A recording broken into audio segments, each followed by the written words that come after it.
Assalamu alaikum, everyone. Thank you for joining us today. Bismillah, alhamdulillah, wassalatu wassalamu ala rasulullah.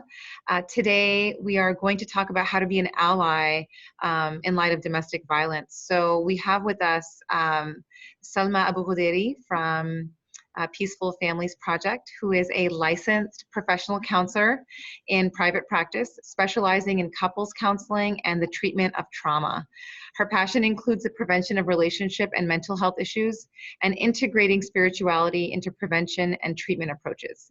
She's a founding board member of PFP, currently serving on the advisory board as the primary trainer for PFP programs. She provides workshops and training for community leaders, imams, faith communities, domestic violence service providers, and mental health professionals on healthy relationship dynamics, Muslim mental health, and domestic violence prevention. Thank you for being with us today. Thank you so much, Shazia, for having me, and thank you to your community for being interested in this really important topic. So we're going to focus on the topic of how to be an ally. And really one of the most important things in being an ally or becoming an ally is to learn about the area that you want to be helpful in. And so all of you who are listening to this, are taking sort of that first step in listening and learning, which is really an ongoing commitment to stand for justice, to call out abusive behaviors when you see them or when you hear them, even if it's like jokes that people are making at the expense of an abused person or a person who's been victimized.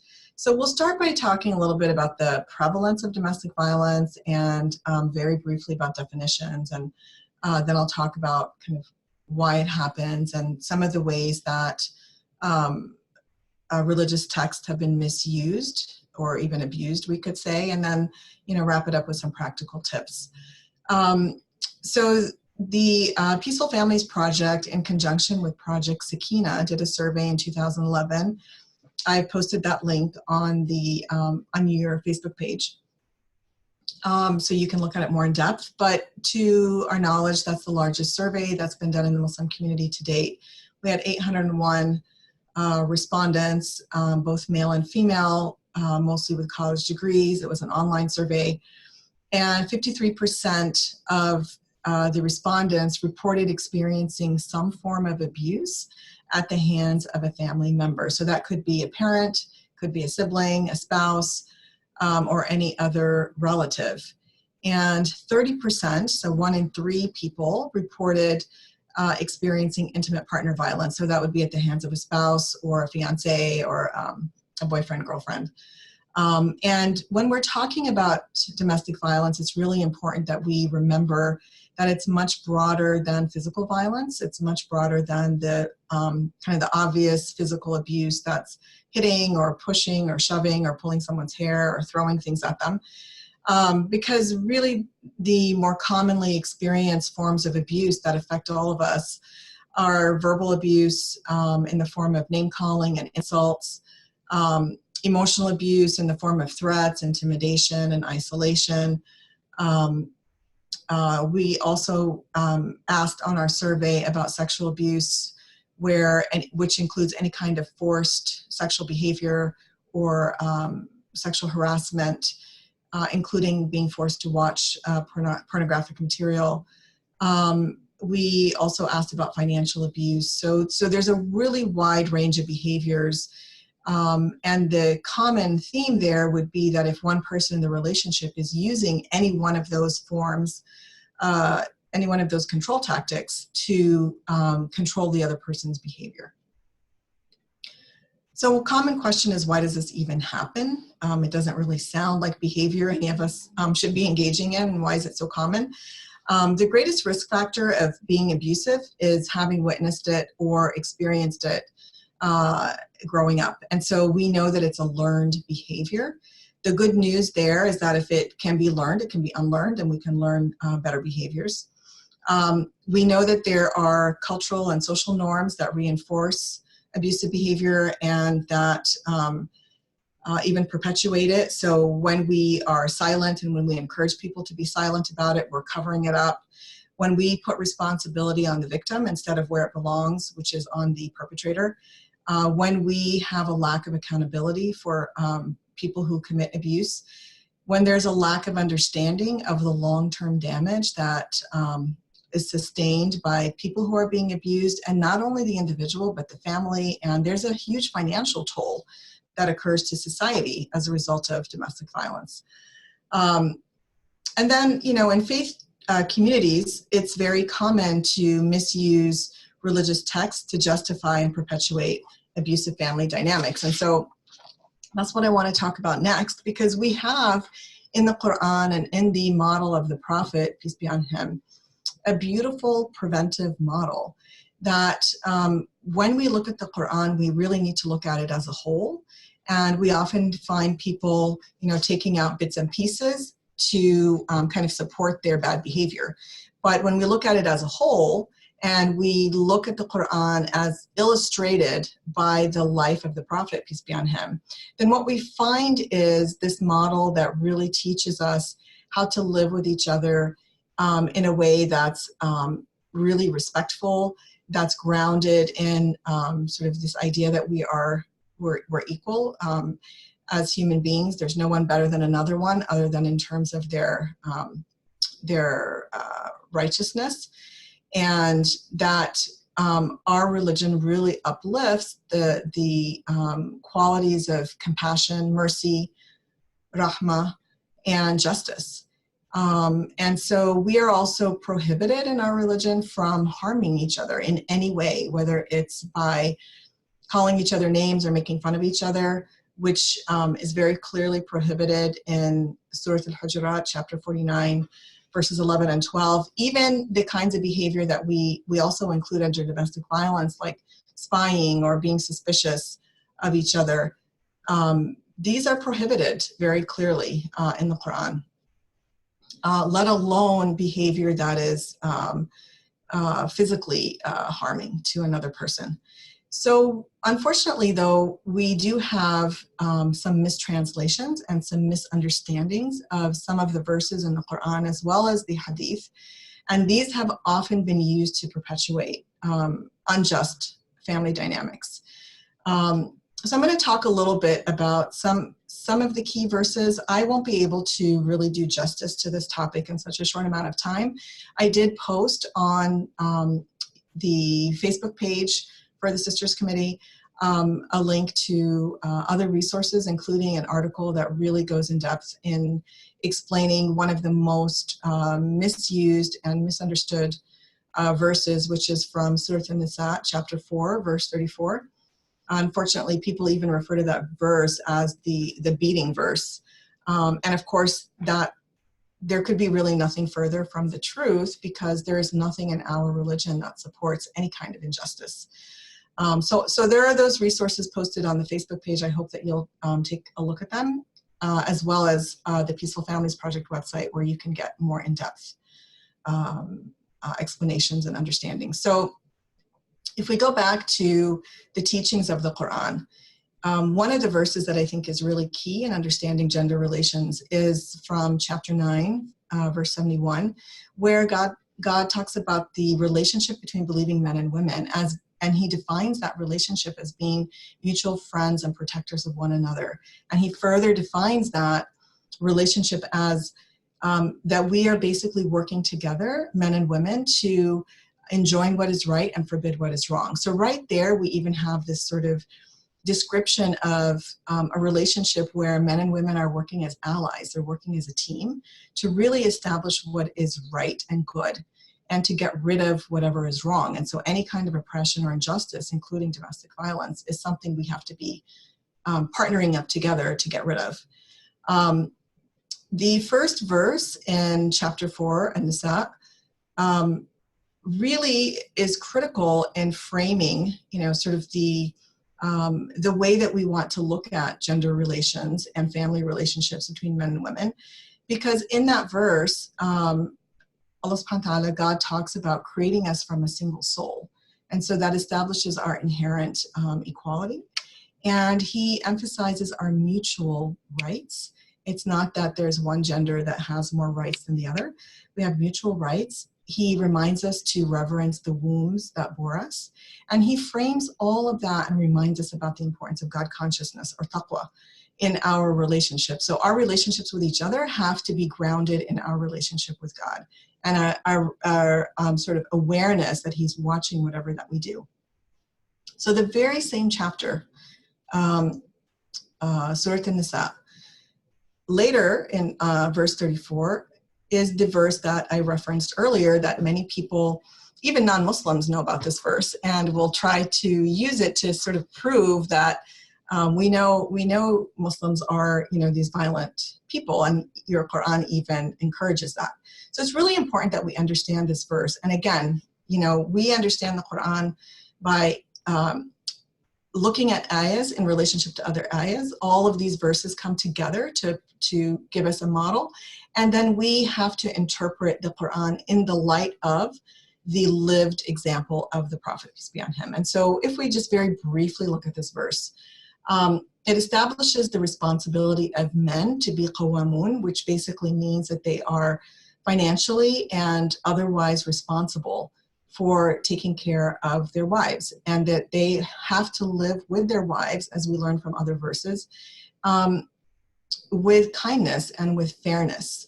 And so this word qawam, or qawama, it comes from the Arabic root word that is used in many other places, like aqimus salah, which is upholding prayer, kunu qawamina bil qist, to be, those among those who uphold justice. So there's really nothing in this word that would lead to an understanding of domination or tyranny. But in actuality, a protector or a guardian is somebody that's safe, someone to be trusted, somebody who has a responsibility. And if we look at the Prophet's model of leadership, it was a servant leader, not a tyrant leader. The verse also defines the righteous woman as someone who is obedient to God. And in many of the translations, unfortunately, you will see in parentheses, obedience to her husband, which is not actually part of the verse. The word qanitat or qunut, this is a word that's used in other places in the Quran to talk about a relationship between Allah and the human being, including men or women. And she is righteous by virtue of obeying Allah, obeying God, and guarding that intimate aspect of the marriage, okay? The sort of the privacy between the husband and the wife. And the verse then provides restrictive disciplinary measures for a very specific situation of nushuz, which in many translations you'll see it says rebelliousness or disobedience, when in actuality this is a behavior that threatens the integrity of the marriage. And so if a wife is guilty of any sexual impropriety, she's flirting with another man, she's bringing men into the home, basically anything short of zina, anything short of adultery, then that constitutes nushuz. And then there are some very specific ways that a husband could address that behavior.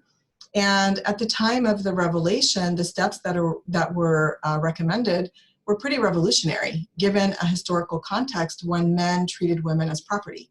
And so when men are instructed to, the first step is to talk to their wives, aduhun, so talk to them, kind of advise them. And scholars have said that could include counseling, it could include a number of things.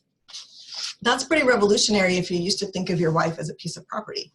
So it's may not feel very revolutionary to us today.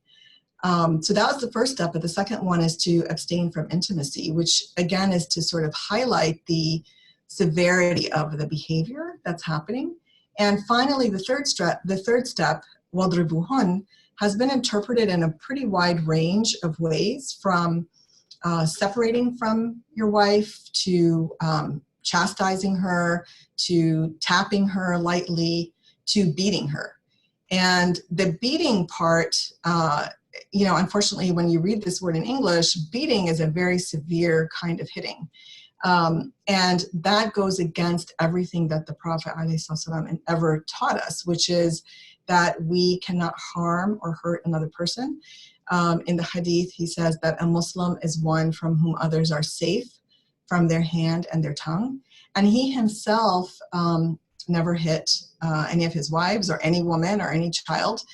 And he responded to challenging situations by separating from his wife. So even the scholars who interpret this literally as hitting are very careful to emphasize that it's really more of a tapping and not a severe beating.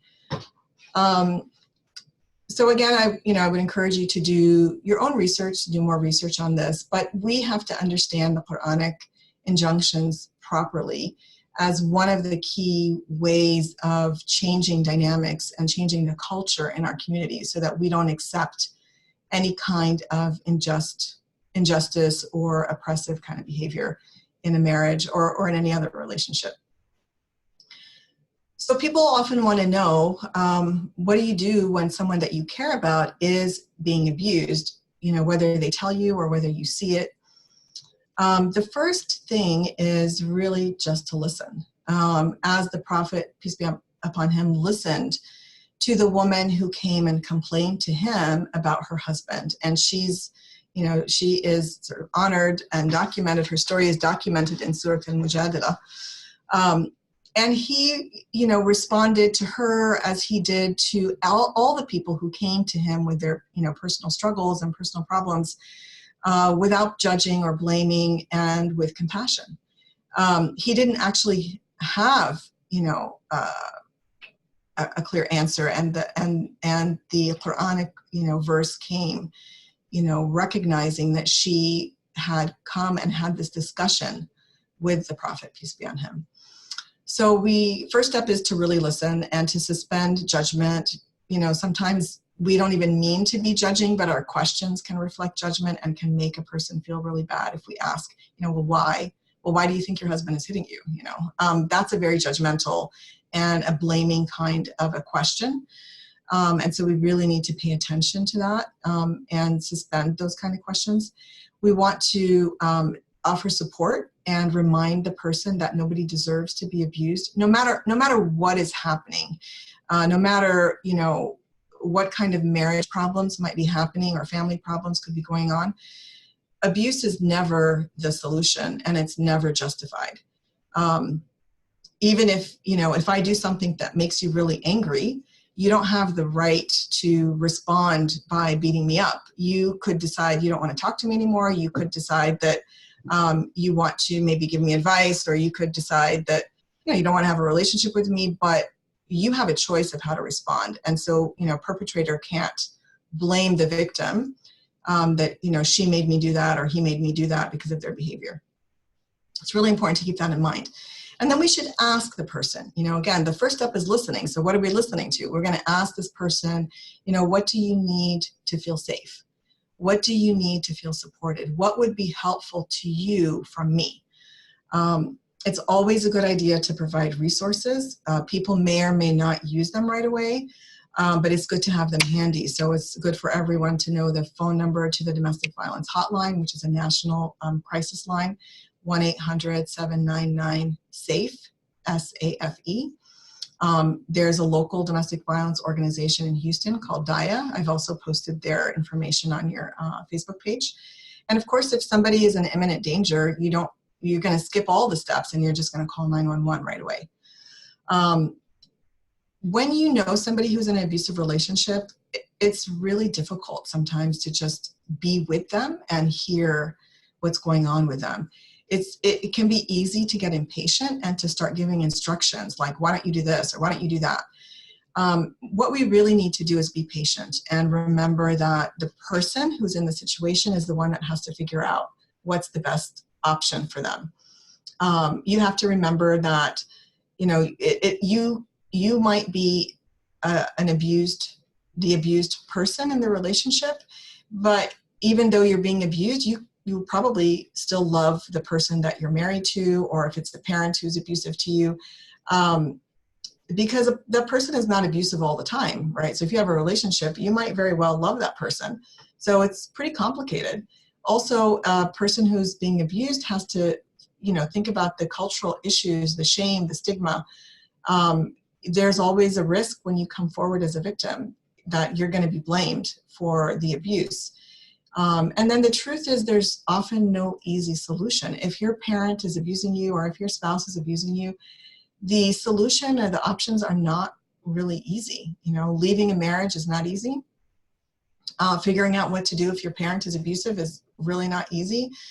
So these are really complicated situations, and there's also no formula for how to respond. You have to think about, you know, the fact that abuse occurs on a spectrum.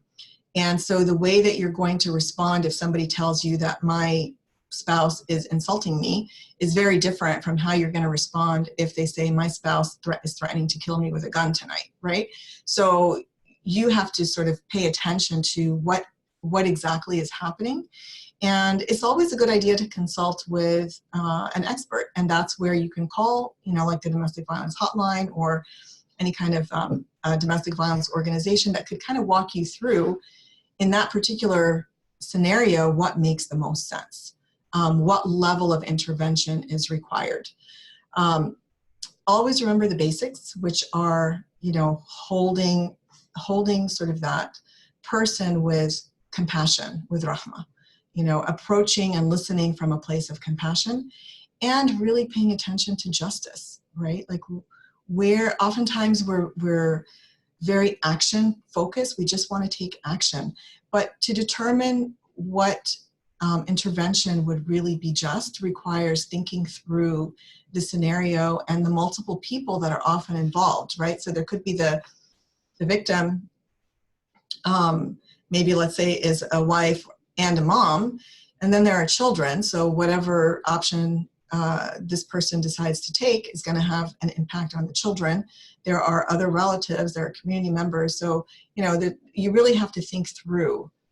There's no quick fix. And we always have to remember the hadith, which tells us that as Muslims, we have to help both the oppressed and the oppressor. And so even the companions were a little bit confused by this command.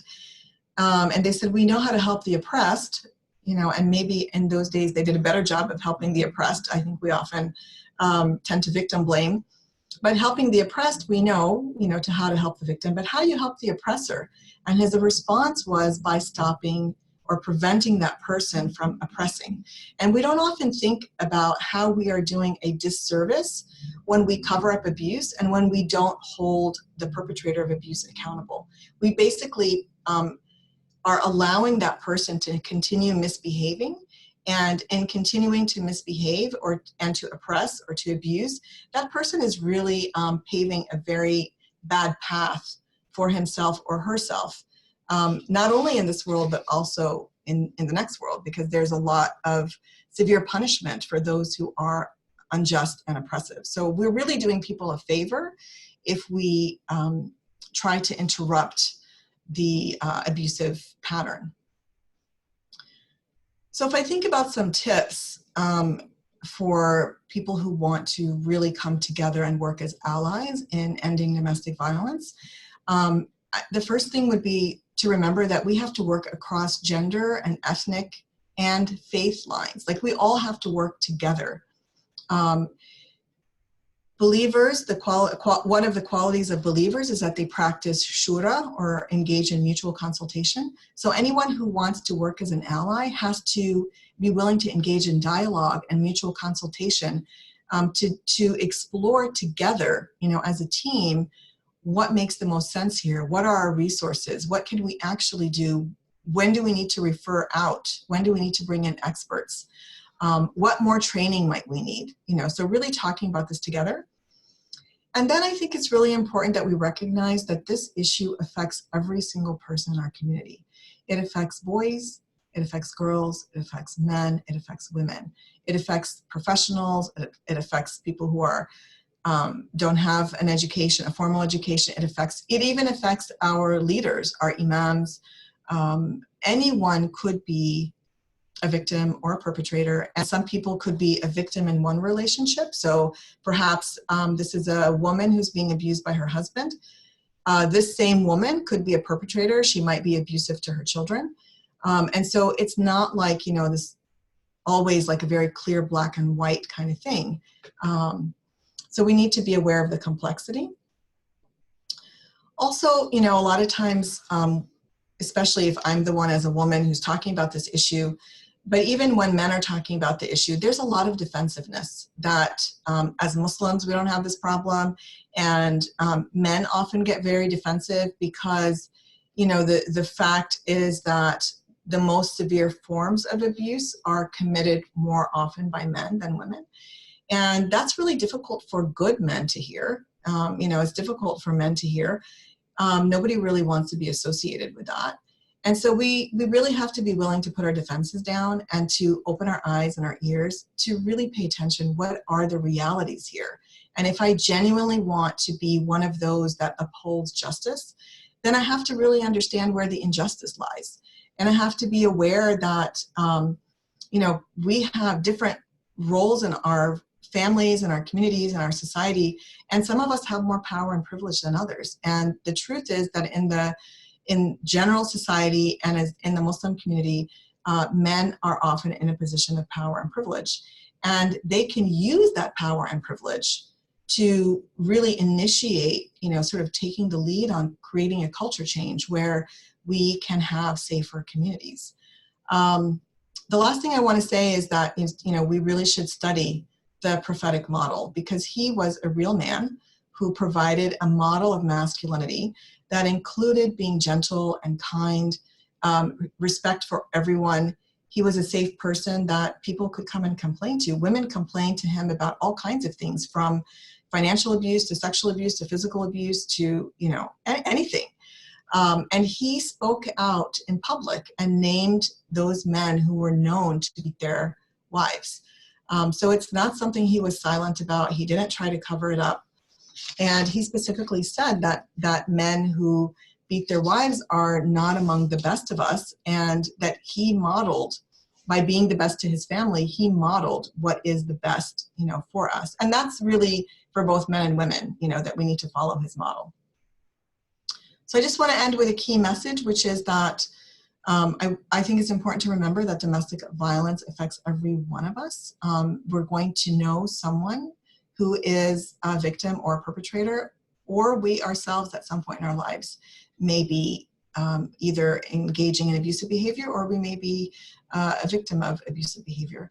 And finally, that each and every one of us can make a difference simply by being more aware of the issue and refusing to be silent when we see or we hear any kind of abusive behavior. And so I'll stop here and I'll take questions.